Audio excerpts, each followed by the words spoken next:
सभी को मेरा सादर नमस्कार। मैं श्रीमती मनीषा रघुवंशी शासकीय नवीन हाई स्कूल 25वीं बटालियन भदभदा रोड भोपाल में माध्यमिक शिक्षक विज्ञान के पद पर पदस्थ हूँ। प्रिय विद्यार्थियों, हमने कक्षा 9वीं में रसायन खंड के अध्याय 3 अणु और परमाणु पर भाग 1 में चर्चा की थी। परमाणु क्या होते हैं, अणु क्या होते हैं, परमाणु और अणु में क्या अंतर होता है और रासायनिक संयोजन के कौन से 2 नियम हैं। इसके अंतर्गत हमने द्रव्यमान संरक्षण का नियम देखा और स्थिर अनुपात का नियम देखा। आज भाग 2 में हम पढ़ेंगे आगे परमाणु द्रव्यमान क्या है, परमाणु त्रिज्या क्या होती है, डाल्टन का परमाणु सिद्धांत क्या है तथा तत्वों के प्रतीकों को किस प्रकार लिखा जाता है। अब हम विषयांश को आगे बढ़ाते हैं और भाग 2 में हम निम्न विषय वस्तु को पढ़ेंगे व उन पर अपनी समझ बनाएंगे।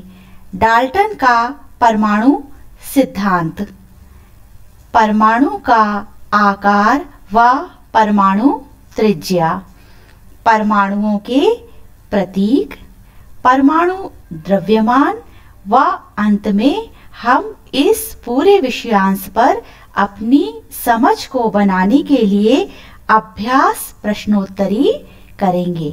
डाल्टन का परमाणु सिद्धांत। विद्यार्थियों, स्क्रीन पर आपको जो चित्र दिखाई दे रहा है वह वैज्ञानिक डाल्टन का है। डाल्टन ने परमाणु सिद्धांत दिया था।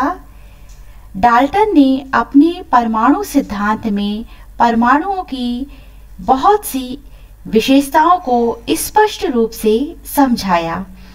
डाल्टन के परमाणु सिद्धांत के अनुसार सभी पदार्थ छोटे छोटे कणों से मिलकर बने होते हैं। उनके अनुसार परमाणु अविभाज्य होता है। परमाणु को किसी भी पदार्थ का या द्रव्य का सबसे छोटा कण माना गया है और अंत में जब हम किसी भी पदार्थ को बारीक करते हैं तो एक स्थिति ऐसी आती है कि अंत में हमें एक कण प्राप्त होता है। उसे और अधिक बारीक या और अधिक तोड़ा नहीं जा सकता, इसीलिए परमाणु अविभाज्य होता है। रासायनिक अभिक्रिया के दौरान ना तो परमाणु को उत्पन्न किया जा सकता है और ना ही नष्ट किया जा सकता है, अर्थात अभिक्रिया के प्रारंभ व अंत में परमाणुओं की संख्या समान बनी रहती है। तात्पर्य है कि कोई भी रासायनिक अभिक्रिया होगी उसमें परमाणु भाग लेंगे। परमाणु को ना तो बनाया जा सकता है और ना ही उन्हें नष्ट किया जा सकता है और उनकी संख्याओं में भी अंत में कोई परिवर्तन नहीं होता है।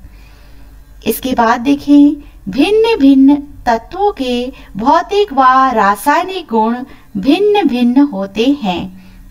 यह बात बिल्कुल स्पष्ट है कि एक ही प्रकार के तत्व में, जैसे हम कहें सोना, चांदी, एक ही प्रकार के परमाणु होंगे और उनके गुण समान होंगे, चाहे उनके भौतिक गुण हो चाहे उनके रासायनिक गुण हो। अलग अलग तत्वों के भौतिक व रासायनिक गुण अलग अलग होते हैं क्योंकि उनके परमाणुओं में अंतर होता है। तत्व के सभी परमाणुओं का द्रव्यमान व रासायनिक गुणधर्म समान होते हैं। यह बात भी स्पष्ट है क्योंकि उनमें एक ही प्रकार के परमाणु पाए जाते हैं। भिन्न भिन्न तत्वों के परमाणु आपस में सहयोग करके यौगिक बनाते हैं। विद्यार्थियों, हमने जब यौगिक को पढ़ा था, समझा था, तो उसमें यह जाना था कि यौगिक का निर्माण 2 या 2 से अधिक तत्वों के निश्चित अनुपात में सहयोग करने से होता है। यौगिक बनाते समय परमाणु परस्पर छोटे छोटे पूर्ण संख्या के अनुपात में संयोग करते हैं। यह बात आपको समझने में बहुत आवश्यक है कि कभी भी किसी भी यौगिक का जब निर्माण होगा तो परमाणु हमेशा पूर्ण संख्या में ही संयोग करेंगे, कभी भी आधे या बटे के रूप में संख्या नहीं होगी। यौगिक में परमाणु की सापेक्ष संख्या व प्रकार निश्चित होते हैं। इस प्रकार डाल्टन ने परमाणु सिद्धांत में परमाणु की इन विशेषताओं को स्पष्ट रूप से बताया। अब आगे हम जो विषयांश पढ़ेंगे वह है परमाणु का आकार या परमाणु त्रिज्या। विद्यार्थियों, सभी द्रव्य या पदार्थ अविभाज्य सूक्ष्मतम कण परमाणु से निर्मित होते हैं। यह पाठ में हम पढ़ चुके हैं, समझ चुके हैं और जान भी चुके हैं। कोई भी प्रकृति में पाया जाने वाला पदार्थ, उसका सबसे छोटा रचनात्मक कण होगा परमाणु।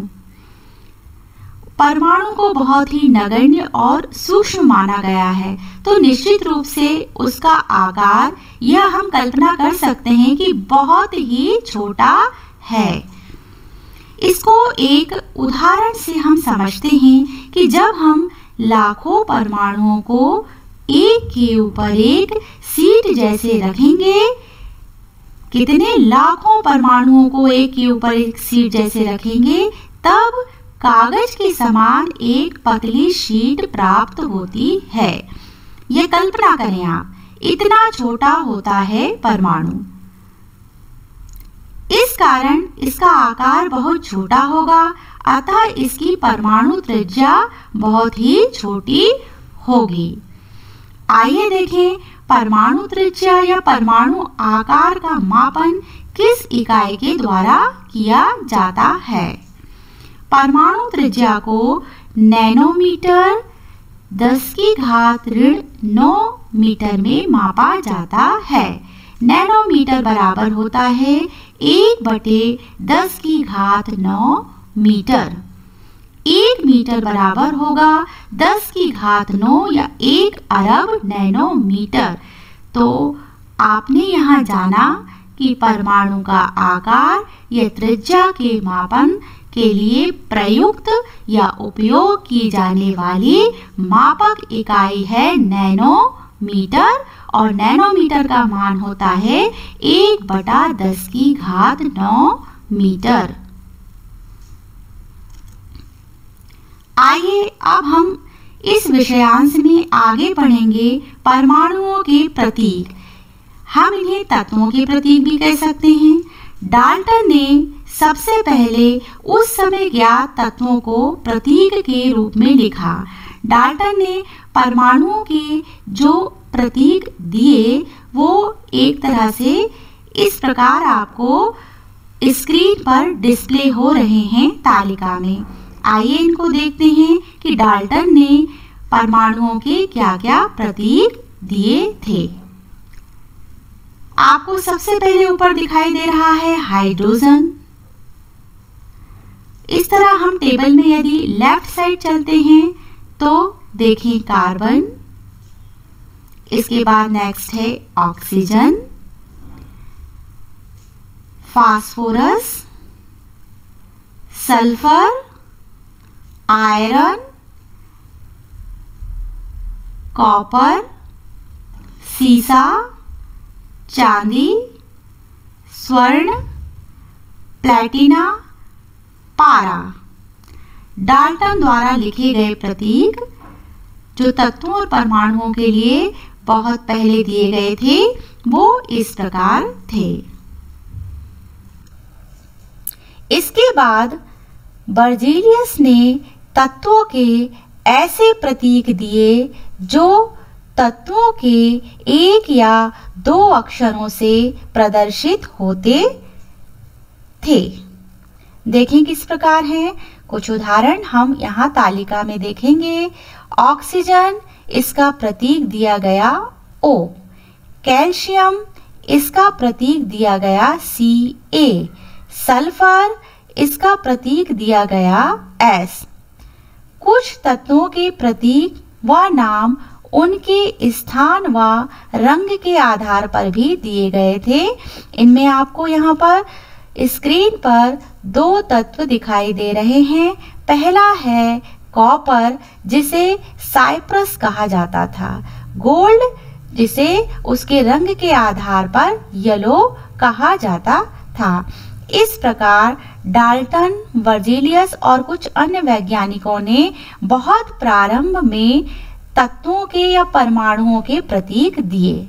आजकल तत्वों के नामों की स्वीकृति या हम कहें कि आधुनिक समय में जो पूरे विश्व में सर्वमान्य की गई है, तत्वों के उन नामों की स्वीकृति IUPAC यानी international union of pure and applied chemistry नामक संस्था प्रदान करती है।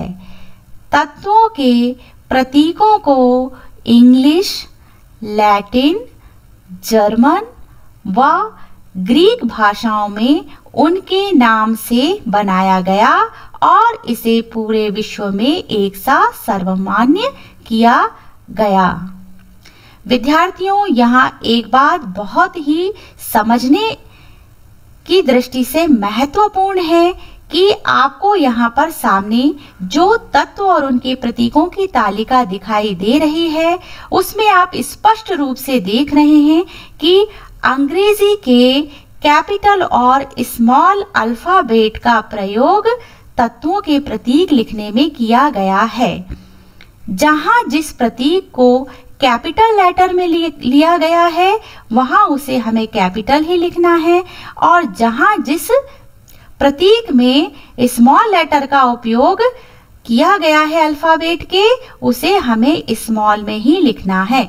हमें इसमें अपने मन से कोई परिवर्तन नहीं करना है।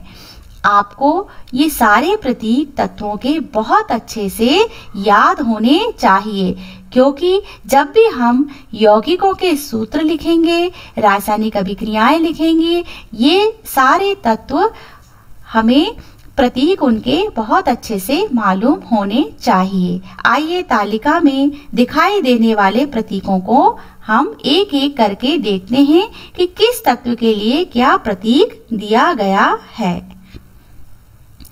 Aluminium Al, argon Ar, barium Ba, boron B, bromine Br, calcium Ca, carbon C, chlorine Cl, cobalt Co, copper Cu, fluorine F, स्वर्ण या gold Au, hydrogen H, iodine I।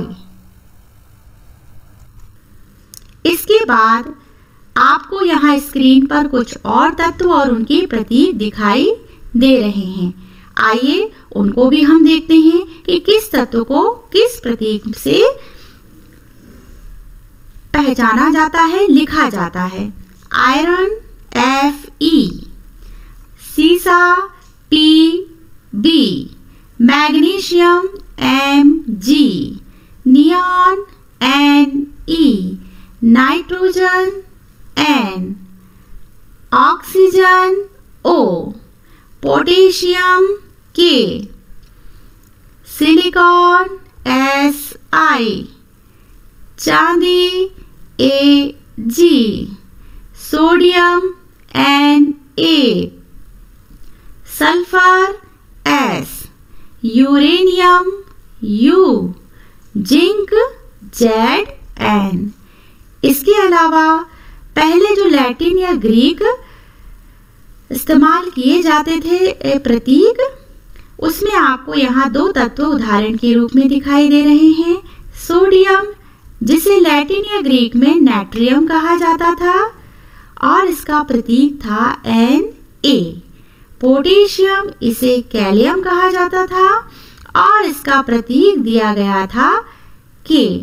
तो विद्यार्थियों, ये सारे तत्वों परमाणुओं के प्रतीक आपको बहुत अच्छे से याद होने चाहिए और इनमें जो बात कही गई है उसको बिल्कुल ध्यान पूर्वक स्मरण रखें कि अल्फाबेट कैपिटल और स्मॉल को हमें अपने मन से परिवर्तित नहीं करना है, अन्यथा हमारे तत्व का प्रतीक गलत हो जाएगा। जहां जिस अल्फाबेट को कैपिटल में लिखना है उसे कैपिटल में हम लिखेंगे और जहां पर उसे स्मॉल लेटर में जिस अल्फाबेट को लिखा गया है उसे स्मॉल में ही लिखना है। आइए अब हम चर्चा करते हैं परमाणु द्रव्यमान पर। परमाणु द्रव्यमान क्या होता है और किस इकाई द्वारा इसे लिखा जाता है, आइए इस पर हम बात करते हैं। परमाणु बहुत छोटा होता है, अतः इसका सही द्रव्यमान ज्ञात करना संभव नहीं है। ये हम सभी जानते हैं कि परमाणु बहुत ही अति सूक्ष्म पदार्थ का कण है। इसके द्रव्यमान को हम किस प्रकार ज्ञात कर सकते हैं? परमाणु द्रव्यमान को आपेक्षिक द्रव्यमान या जिसे रिलेटिव मास के रूप में व्यक्त किया गया है। अर्थात परमाणु द्रव्यमान को ज्ञात करने के लिए हमारे पास किसी एक परमाणु का आपेक्षिक द्रव्यमान होना चाहिए, जिसके आधार पर हम परमाणु द्रव्यमान को व्यक्त कर सकते हैं। सबसे पहले आपेक्षिक द्रव्यमान के लिए हाइड्रोजन एटम को मानक माना गया था। हाइड्रोजन एटम मास बराबर 1 AMU। AMU से तात्पर्य है एटॉमिक मास यूनिट। ये सबसे शुरू में प्रारंभ में माना गया था, किसको? हाइड्रोजन एटम को। पर बाद में ऑक्सीजन एटम के परमाणु द्रव्यमान को मानक के रूप में लिया गया। कुछ अन्य वैज्ञानिकों ने हाइड्रोजन के स्थान पर ऑक्सीजन परमाणु को मानक रूप में लिया। ऑक्सीजन परमाणु के द्रव्यमान के 1/16वें भाग को इकाई रूप में लेने पर अधिकांश तत्वों के परमाणु द्रव्यमान के पूर्णांक प्राप्त होते थे, पर ऑक्सीजन ज्ञात परमाणु या तत्वों में सबसे अधिक क्रियाशील था और इसके बहुत सारे यौगिक बनते थे। सन 1961 में परमाणु द्रव्यमानों को ज्ञात करने के लिए मानक बदल दिया गया। वर्तमान समय में, आज के समय की हम बात करें तो कार्बन परमाणु को परमाणु द्रव्यमान ज्ञात करने के लिए मुख्य आधार माना गया। कार्बन 12 समस्थानिक के परमाणु द्रव्यमान के 1/12वें भाग को मानक परमाणु द्रव्यमान इकाई के रूप में लिया गया। सबसे पहले हाइड्रोजन एटम को माना गया, उसके बाद ऑक्सीजन को मानक के रूप में माना गया। कुछ विसंगतियां होने पर वर्तमान समय में या आधुनिक समय में कार्बन परमाणु को किसी भी परमाणु के द्रव्यमान को ज्ञात करने के लिए आपेक्षिक द्रव्यमान के रूप में मानक के रूप में माना गया और इस प्रकार किसी भी परमाणु के परमाणु द्रव्यमान की गणना हम कार्बन 12 परमाणु के द्रव्यमान के आधार पर कर सकते हैं।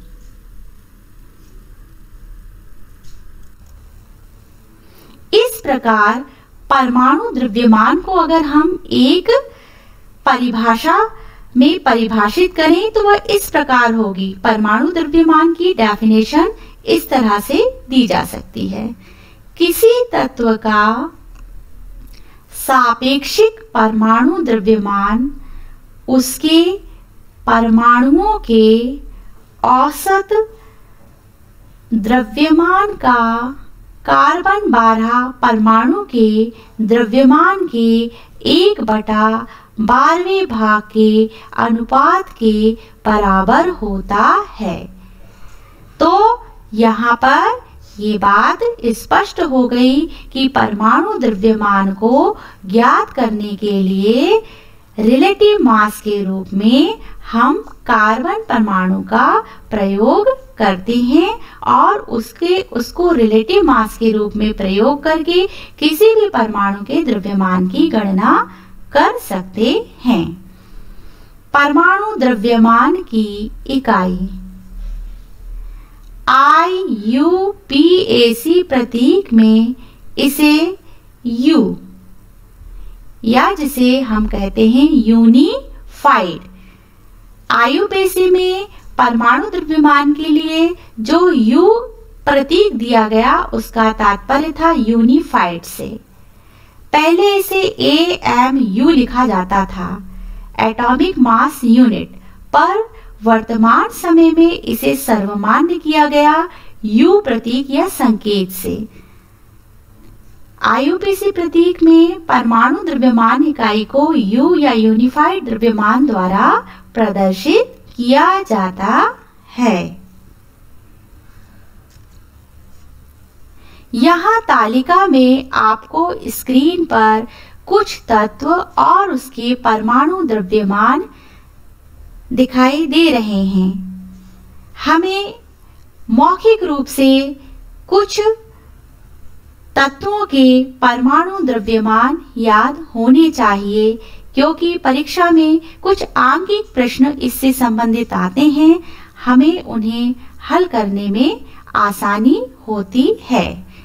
देखते हैं हम तालिका में सबसे पहले जो तत्व दिया है वह है हाइड्रोजन। इसका परमाणु द्रव्यमान होता है 1 U या 1 unified. Carbon 12 U, nitrogen 14 U, oxygen 16 U, sodium 23 U, magnesium 24 U। भाग 2 में अभी तक हमने क्या क्या पढ़ा, आइए उसको जल्दी से हम एक बार सारांश के रूप में देख लेते हैं। सबसे पहले हमने डाल्टन का परमाणु सिद्धांत पढ़ा था, जिसमें उन्होंने परमाणु की सभी विशेषताओं के बारे में बताया था। उसके बाद हमने परमाणु के आकार या त्रिज्या पर बात करी थी। उसके बाद हमने परमाणु द्रव्यमान के विषय में विस्तार से पढ़ा था कि परमाणु द्रव्यमान किस प्रकार ज्ञात किया जाता है, उसके मापन की इकाई क्या होती है, और विस्तार से हमने परमाणु या तत्वों के प्रतीकों को पढ़ा जो IUPAC के आधार पर पूरे विश्व में सर्वमान्य किए गए। अब अंत में इस पूरे विषयांश पर अपनी समझ को बनाने के लिए कि आपने जो पढ़ा, जो समझा, उसको आप कितना समझ पाए, कितना अंडरस्टैंडिंग उस विषयांश पर आप बिठा पाए, कितना नॉलेज आप उससे ले पाए, उस पर मूल्यांकन हेतु आपको कुछ अभ्यास प्रश्न दिए गए हैं, जिन्हें आप अपनी कॉपी में नोट करेंगे और हल करेंगे। प्रश्न पहला, निम्न तत्वों के प्रतीक व नाम की तालिका को पूर्ण करो। आपको यहाँ स्क्रीन पर तालिका दिखाई दे रही है। इसमें आपको कहीं पर तत्व का नाम दिया है और उसका प्रतीक रिक्त स्थान के रूप में छूटा है, वहां आपको प्रतीक लिखना है। जहां जिस तत्व का प्रतीक दिया है उसके तत्व का नाम छूटा है, वहां आपको उस तत्व का नाम लिखना है। पहला आयरन, इसका प्रतीक क्या होगा? दूसरा प्रतीक के दिया हुआ है, इसका तत्व का नाम क्या होगा? तीसरा सोडियम, प्रतीक बताएं। चौथा चांदी, प्रतीक बताएं। पांचवा Ca, तत्व का नाम बताएं। छठवा तत्व का नाम बताना है और प्रतीक दिया है Cu। प्रश्न दूसरा, निम्न तत्वों का परमाणु द्रव्यमान बताओ। कार्बन का परमाणु द्रव्यमान कितने यूनिफाइड होगा? ऑक्सीजन का परमाणु द्रव्यमान कितने यूनिफाइड होगा? और सोडियम का परमाणु द्रव्यमान कितने यूनिफाइड होगा? प्रश्न क्रमांक 3, परमाणु का आकार अथवा त्रिज्या को नापने की इकाई क्या कहलाती है? आपको यहाँ पर परमाणु त्रिज्या मापन इकाई का नाम भी लिखना है और वह उसका मान कितना होता है यह भी लिखना है। प्रश्न क्रमांक 4, परमाणु द्रव्यमान को परिभाषित करो। आधुनिक संदर्भ में हम परमाणु द्रव्यमान के आकलन के लिए किस परमाणु का उपयोग करते हैं, उस आधार पर जो परिभाषा परमाणु द्रव्यमान की समझाई गई थी, आपको परमाणु द्रव्यमान की वह स्पष्ट परिभाषा इस प्रश्न में उत्तर के रूप में देना है। अंतिम प्रश्न है, तत्व को परिभाषित करो। तत्व क्या होते हैं उनकी परिभाषा लिखिए तथा तत्व व यौगिक में अंतर बताएं। तत्व और यौगिक में उदाहरण सहित अंतर बताइए। इस प्रकार भाग 2 आपका समाप्त होता है। आशा करती हूँ कि आशा ही नहीं बच्चों, पूर्ण आशा करती हूँ कि आपने ये जो विषयांश आज पढ़ा समझा उस पर आपकी पूरी समझ बन जाएगी यदि आप अभ्यास प्रश्नों का सही उत्तर लिख देंगे। सभी को नमस्कार।